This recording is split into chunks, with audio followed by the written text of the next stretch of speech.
It's the lunchtime book club. Grab a chair now and fill your cup. It's the lunchtime book club with Marc. Merry Christmas and cheers, and thanks for tuning in to the last in the current series of Lunchtime Book Club with Marc. That's me.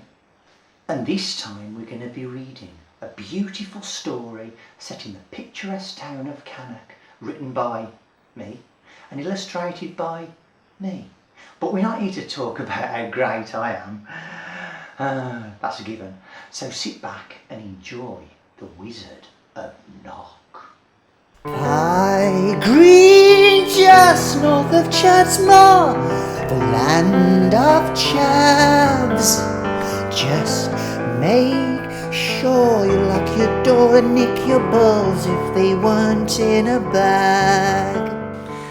Jeremy was somewhere along his long journey home back to Oxford from this week's disciplinary hearing at the BBC. He was pretty pissed off, to be honest, and wished he could be somewhere else, somewhere far, far away, over the rainbow maybe, where he could punch somebody who deserved it and it wouldn't be such a big deal. He'd been driving for hours, but slowly the smog outside got thicker and thicker, to the point now where he could hardly make out the road signs at all, and to top it all off, he'd just lost reception on his sat-nav. Jeremy whacked the dashboard. "Come on, this is the shittest sat-nav in the world," he said. He couldn't see a thing, and with a knackered sat-nav, he was lost. All he could think to do was to pull in and just wait and hope that his sat-nav sorted itself out. He put his handbrake on, reclined his chair and put the radio on Heart FM. Obviously, he was asleep within minutes.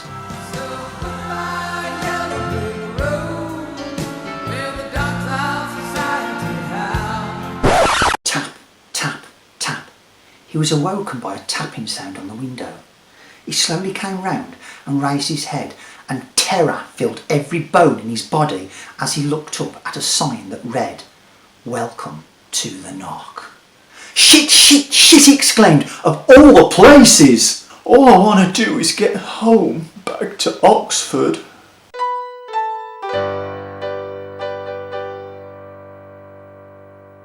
I could drive back home to Oxford, where the air smells less like dog turd and the streets ain't lined with chavs.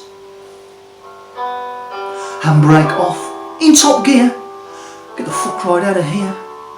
If it weren't for my sat-nav. Now I'm not saying I don't like Cannock. It's not the worst place on the planet.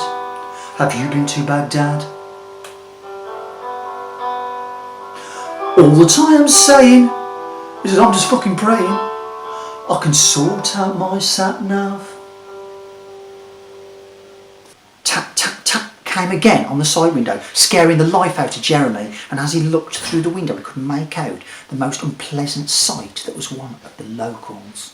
He wound the window down and was hit by the most horrendous-est sound he had ever heard, the Midlands accent.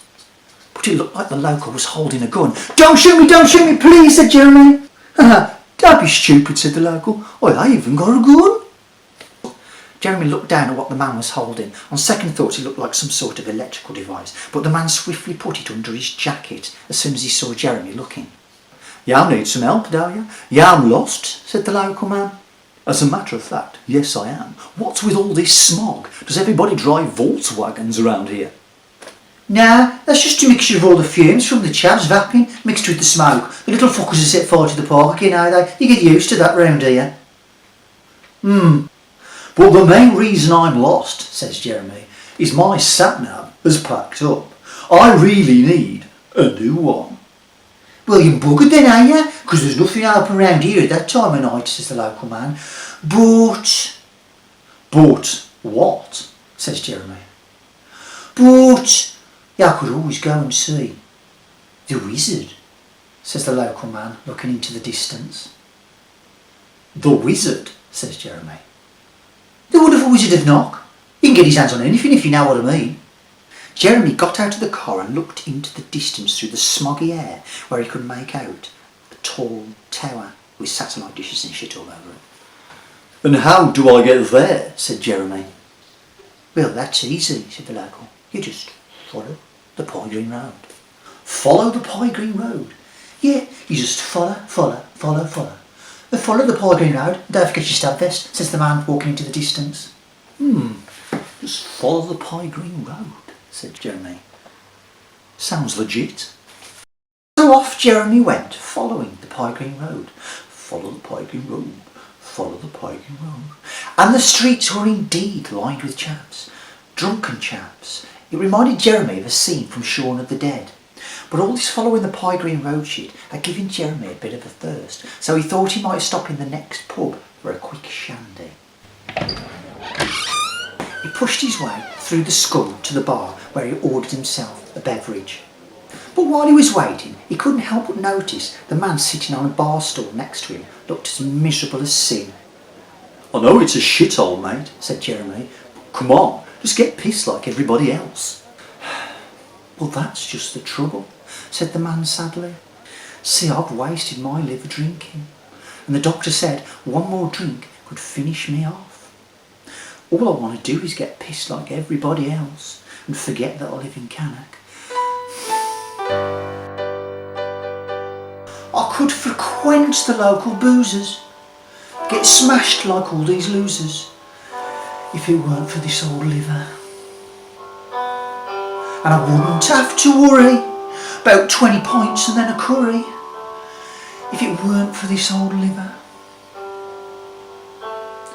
I could start on local ales, then try scrumpy brewed in Wales, if I got me a new liver. Try mead that's brewed with honey, till I'm out of fucking money, if I got me a new liver." "Well," says Jeremy, holding his hand out to the man. "George, my name's George," says the man, shaking Jeremy's hand. "Well, that is sad," says Jeremy to the man. But then Jeremy had an idea. "Listen, I'm off to see the wizard." "What, the wonderful Wizard of Cannock?" inquires George. "Yes," says Jeremy. "Why don't you come with me? He might be able to get you a new liver. A bloke back there says he can get his hands on anything, if you know what I mean." "Do you really think he would help me?" asks George. "It's a long shot," says Jeremy, "and I don't really care. But I'm less likely to get stabbed if there's somebody with me. All we have to do is follow the Pie Green Road." "I suppose I've got nothing to lose. I'm in," says George. "What could go wrong?" "OK then, let's go. But which way was it, left or right? Eeny, meeny, miny, mo, catch and..." "Neglect," says George, interrupting Jeremy. "What?" says Jeremy. "These signs, neglected, but I'm pretty much sure it's that way." So they set off following the long and winding Pie Green Road. They hadn't got that far though before a familiar smell came wafting over them. Not the tip. "Is that chip shop?" says Jeremy. "Huh," says George, "the best chip shop around. The sickest chips of the north." "I'll be the judge of that," says Jeremy. "Why, are you hungry?" says George. "Well, put it this way. On a hunger scale of 1 to me punching a producer, I'm getting fired."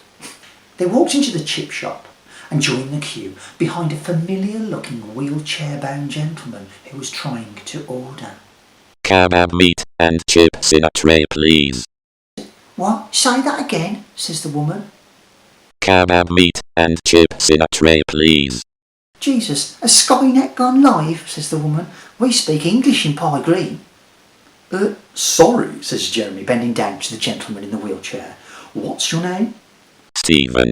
My name is Stephen, but you can call me the Hawkmeister General. I am kind of a big deal." "Listen, Stephen, what are you doing here?" "Kebab meat and chips. And no fucking salad." "Well, look, we don't understand a word you're saying," says Jeremy. "Well, that's the problem. I have this ridiculous voice. Nobody understands it. I sound like a fucking sat-nav." This gave Jeremy an idea. "Sounds like a sat-nav. I could kidnap Stephen and use him as my sat-nav to get me back to Oxford. Sod the guy who needs the liver. No, that's a ridiculous idea. I wouldn't fit him on my dashboard. Stick to plan A. If only I could have a new voice.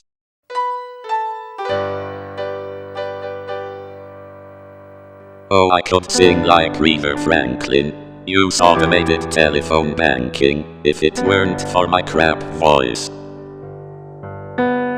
They would serve me in the chip shop.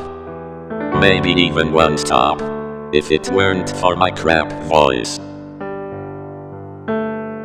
And I know it might sound crazy, but I could sweet talk all the ladies if I had a proper voice. Make money as a sideline, working for an adult chat line, if I had a proper voice.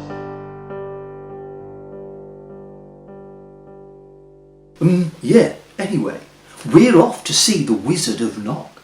I'm hoping he will sort me a new sat-nav. And I need a new liver, says George. Maybe he could give you a new voice, too? Do you think he really would help me?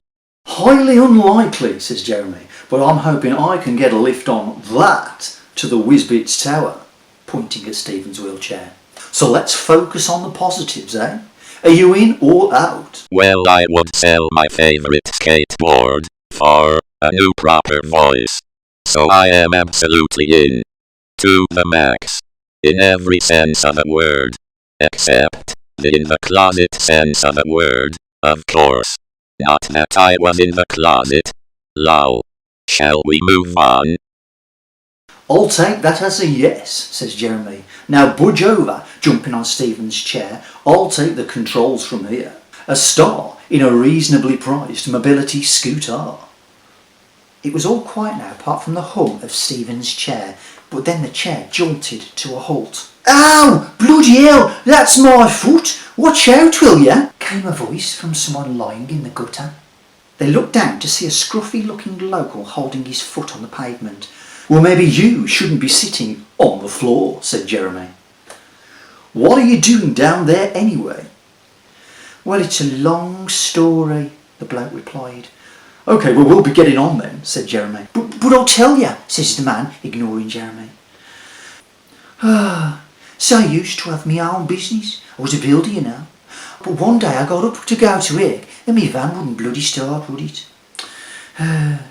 Nobody could fix it for love nor money. I couldn't get to work and earn any money. They repossessed me house. The missus ran off with a black man. And all because I ain't got a van.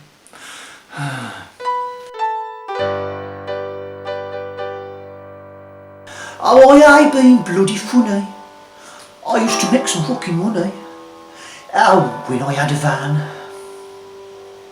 I used to price up new extensions, rob old ladies of their pensions with me old rogue trader scams.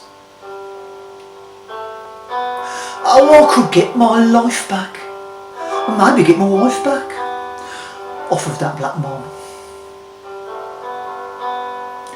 I'd be no longer homeless, and that's a fucking bonus, if I had a new van. That is the most pathetic thing I've ever heard, says Jeremy. You're blaming the failure of your entire life on not having a van. That's about the size of it, says Bob. Yeah, anyway, says Jeremy, prompting for the man's name. Bob, says the man. Well, Bob, we're off to see the Wizard of Cannock, to sort me out with a new sat-nav, Alki with a new liver, and R2-D2 with a new voice. If you want to try your luck and see if we can sort you out a new van, then be my guest. Hey, that's a bloody good idea, said Bob. I might just do that. Do you really think he would help me? Don't know, don't care. But some say he's a bit of a whiz, if ever a whiz there was, says Jeremy. Well, I've heard he's a bit of a twat, if ever a twat there was, but I'm willing to give him the benefit of the doubt if you am. I'm in, let's go. The Wizard's Tower was now in sight, and what a sight to behold. They pushed forward and eventually made their way up the driveway to the door, which flung open in front of them. Au revoir! I don't bloody believe it! It's only bloody Clarkson, Hawking, Best and Bob the bloody builder! Come in! Come in! What can I do you for? Asked the wizard excitedly. Well, I've had a wonderful time in the Knock, says Jeremy, but there's no place like home, and that bloke back there said you might be able to sort me out with a new sat-nav. I don't want to be stuck here forever. What do you think I bloody am, Argos? Laughs the wizard. But now, Cashty, let's face it, nobody wants you to bugger off back to Oxford more than bloody us. Well, let's see if I can interest you in this one-of-a-kind, state-of-the-bloody-art, best on the market, 18th century sat-nav, says the wizard, handing it to Jeremy. Jeremy looks it over. No, must be faulty. Can't hear it, he said. You bloody plonker, laughs the wizard. All you have to do is look at where the needle is pointing and bagger off in that direction. Now that'll be 200 nicker. Take it or leave it. Jeremy reluctantly hands over the cash. Pleasure doing business with you. Now, who's next? I would like a new voice, please, Mr. Wizard of Cannock. What? What's he saying? I don't understand a bloody word of it. I think he wants a new voice, says Jeremy. A new voice, replies the wizard. Oh, that's bloody easy, innit? The wizard leans over and starts typing into Stephen's computer interface. Tap, tap, tap, tap, tap, tap, tap. Install Siri.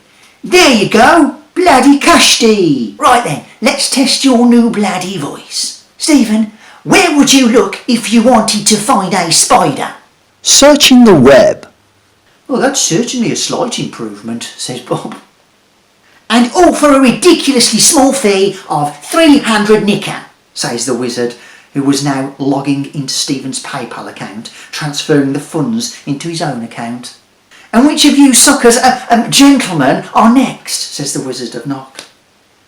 Well, I was wondering, says Bob, if there's any chance, and it don't matter if you car like, but whether you could sort me out with a new van, so I can get my life back on track, you know what I mean?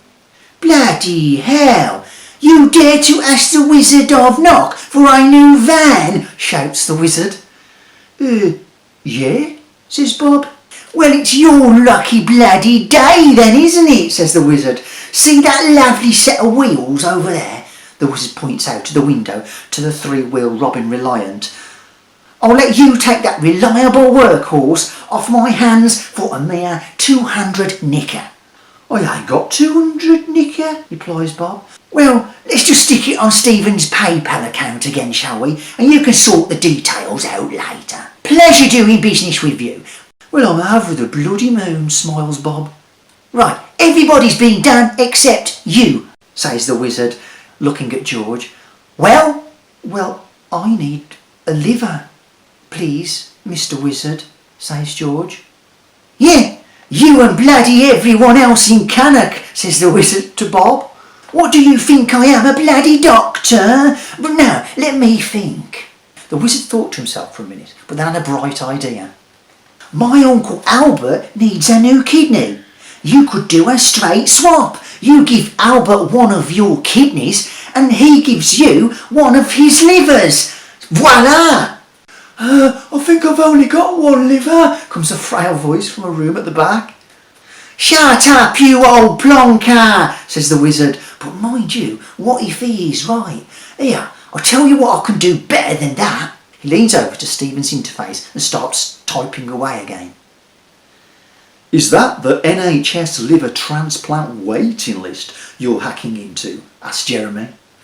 The wizard keeps typing away. Haha, there you bloody go. Only top of the bloody waiting list. Or call it £2,000, shall we? There we go, straight out of Stephen's PayPal account, and you can sort it out later. Can't say fairer than that. Now bugger off the lot of you. Wizards have not got important things to do, you know. They all made their way out of the front door, which was slammed behind them by the wizard. OK, says Jeremy, you better give me a lift back to my car in that three-wheel banger you've just acquired, says Jeremy to Bob. But as he was speaking, a familiar-looking gentleman came running past them, accidentally dropping something by Jeremy on his way to the wizard's front door. Jeremy bent down to pick it up. It was some sort of electrical transmitter. Jeremy turned it over to read the label on the back, which said GPRS scrambling device. Jeremy suddenly realised who the man was. He was the man he spoke to when his sat-nav packed up. And this device was the thing he had tried to hide under his coat. A million thoughts ran through Jeremy's head all at once. This is the shittest sat-nav in the world. Some sort of electrical device, but the man swiftly put it under his jacket. My sat-nav has packed up. Yeah, I could always go and see the wizard. Au revoir! Now that'll be 200 nicker. Take it or leave it. Ridiculously small fee of 300 nicker. Off my hands for a mere 200 nicker. We'll call it £2,000, shall we? Everybody's been done. Now bugger off the lot of you. Wizards have not got important things to do, you know. Oi, says Jeremy. You dropped this. Handing the device back to the man. Thanks for sending us to see the wizard. You Cannock folk aren't that bad after all. Now let's get out of here, Bob. Bob put the key in the door. Here, you say the right key for this van? Jeremy and Bob turned round to see the wizard and the local man laughing their bollocks off in the window.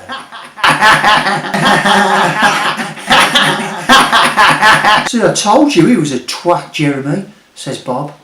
The end. Green just north of Chatsmore, the land of chavs. Just make sure you lock your door and nick your balls if they weren't in a bag.